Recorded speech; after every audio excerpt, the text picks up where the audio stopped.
એમાં પાના નંબર 6, 7, 8 ને 9, વર્ષ 12 અને અંક ત્રીજો, 1982 માર્ચ મહિનાનો.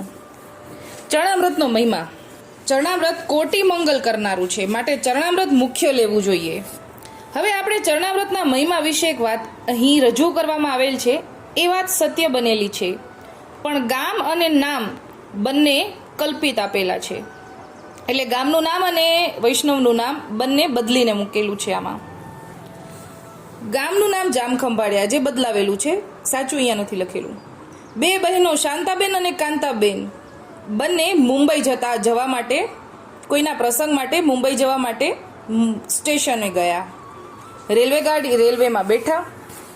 તે બંને બહેને બેઠા અને ડબ્બામાં તેની સામેની સીટ ઉપર એક સાધારણ સ્થિતિની એક બહેન બેઠી. એ ડબ્બામાં સૌ સાથે બેસીને આનંદથી વખત પસાર કરી રહ્યા હતા અને ગાડી પૂર ઝડપે તેની મંજિલ કાપી રહી હતી. લાંબા રસ્તાની મુસાફરી જેવી છે કે સહેજ અમથામાં બે ઘડી માટે ઓતપ્રોત થઈ જાય અને સંબંધ બાંધી લઈએ છીએ. આનંદ કિલોલ કરીને સમય પસાર કરે છે. ગાડીનું કાર્ય કરે છે. સ્ટેશન પર સ્ટેશન પસાર થાય છે. હવે બપોરનો 12 વાગ્યાનો સમય થયો, એટલે જમવાનો સમય થયો. શાંતાબેન અને કાંતાબેન અને સામેવાળા બેન બંનેનો જમવાનો સમય થયો.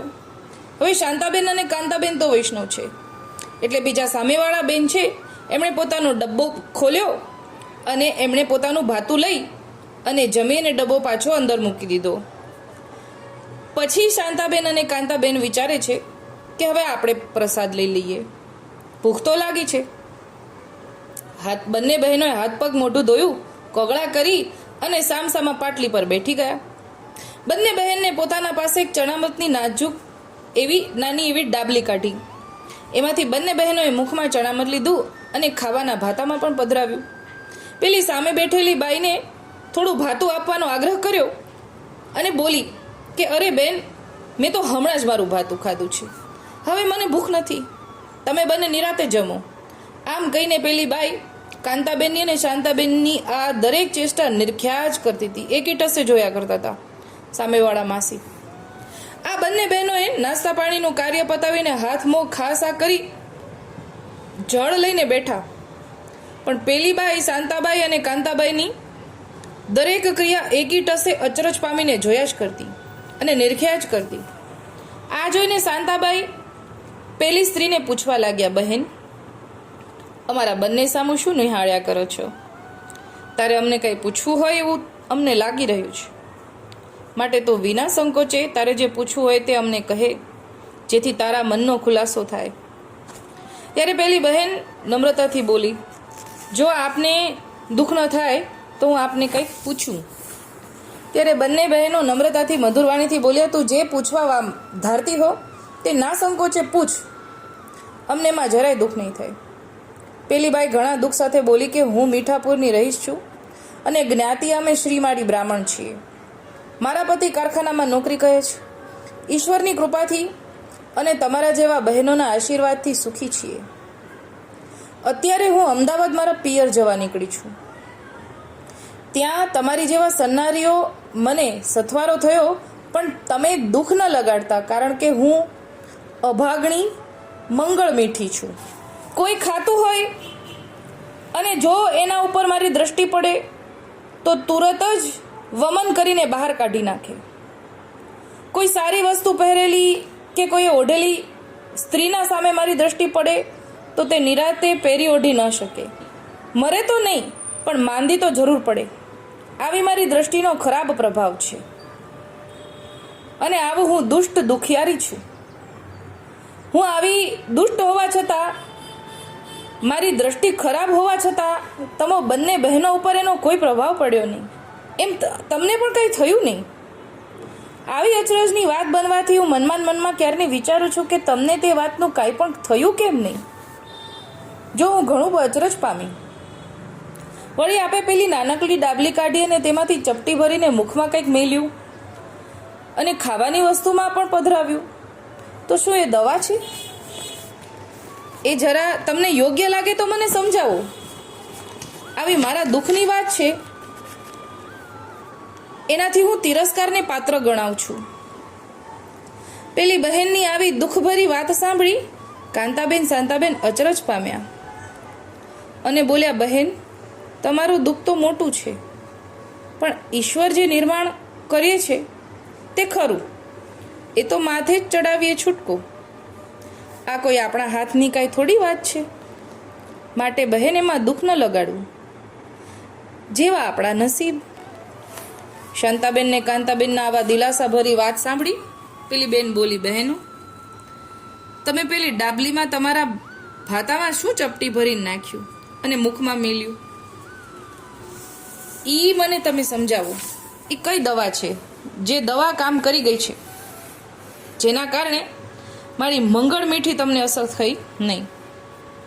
આવો બંને બહેન પ્રશ્ન સાંભળી શાંતાબેન બોલ્યા, બહેન, એ કોઈ દવા કે એવું કોઈ ઓસડ નથી. અમે વૈષ્ણવ ધર્મ પાળતા હોવાથી અમારા પ્રભુને સમર્પ્યા વગર અમે કોઈ વસ્તુ મુખમાં ન મૂકીએ. ઘરે તો અમે દરેક વસ્તુ અમારા ઠાકોરજીને ધરીને પ્રસાદી કરીને જ લઈએ છીએ, પણ બહાર ગામ જવાનું બને કે આવો કોઈ રસ્તામાં પ્રસંગ ઉપસ્થિત ન થાય તો અમે જે અમારી સાથે ડાબલીમાં ચરણામૃત રાખીએ એમાંથી પધરાવીએ, પછી અમો ઉપયોગ પછી કરીએ છીએ. આ ચરણામૃતનો એવો પ્રભાવ છે, તે પધરાવાથી અન્નમાં રહેલા દરેક દોષ નાશ પામે છે અને જે વસ્તુ સાત્વિક એ વસ્તુ સાત્વિક થઈ જાય છે અને અમે ધારણ કરીએ છીએ. આવો આ અમારા ચરણામૃતનો પ્રભાવ છે. ત્યારે પહેલી બહેન બોલી, બહેન, એ ચરણામૃત પ્રસાદ તમારા હાથેથી મને લેવરાવો તો હું આ મારી પાપી વૃત્તિથી મુક્ત બનું. આ સાંભળી શાંતાબેન ચરણામૃતની ડાબલી કાઢી પેલી બહેનના મુખમાં ચરણામૃત લેવરાવ્યું, પછી આંખે લગાવડાવ્યું.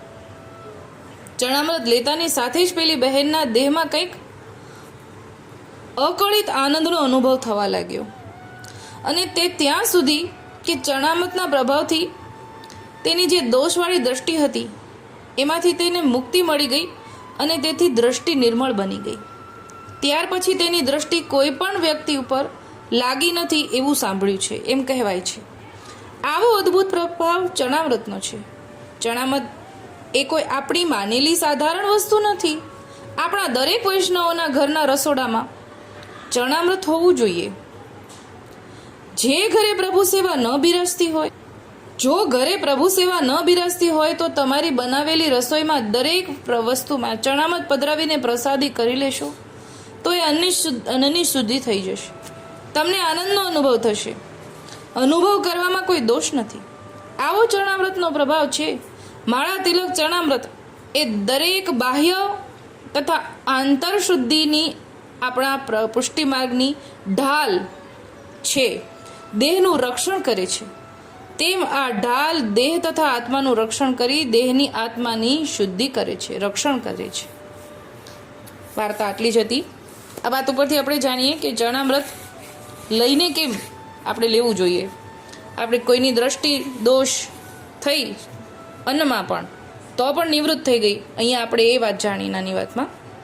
એટલે ચરણામૃત લઈને આપણે જે શરૂઆત કરીએ, જે કંઈ પણ ખાઈ રહ્યા હોય છે, અગર આપણે બહારનું પણ ખાનપાન કરી રહ્યા છીએ તો શરૂઆત ચરણામૃતથી કરીએ તો એ ચરણામૃતના પ્રભાવથી અસમર્પિત પણ છૂટે છે અને પછી ખાલી સમર્પિત લેવાનો પણ ભાવ આવે છે. શરૂઆત ચરણામૃતથી કરીએ પછી ધીરે ધીરે સંપૂર્ણ પ્રસાદીનો ભાવ આવી જશે. અત્યારે આટલું જ બોલી નાની વાતની વિરામ આપું છું. બોલો શ્રી ગોપાલ લાલ કી જય.